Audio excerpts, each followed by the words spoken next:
How to turn off active status on Facebook Messenger. So doing this will hide your active status and no one will be able to see if you're active on Messenger or not. This is completely different from Facebook, so even if you turn it off on Messenger but you haven't turned it off on Facebook, then it will show you that you're active on Facebook, but once you turn it off, you won't be able to see that. uh, People won't be able to tell if you're active or not. So tap on those three lines at the top left and head over to your settings. And at the very top of your screen, you will see your active status.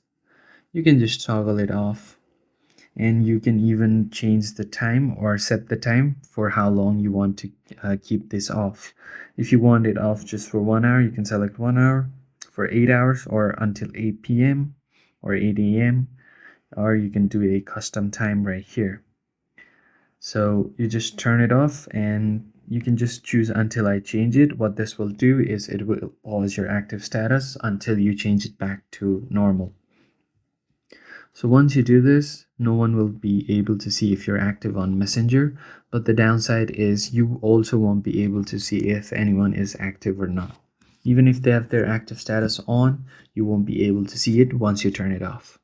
So that's how you turn off your active status on Messenger. If you found this video helpful, hit the like and subscribe. I'll see you on the next one.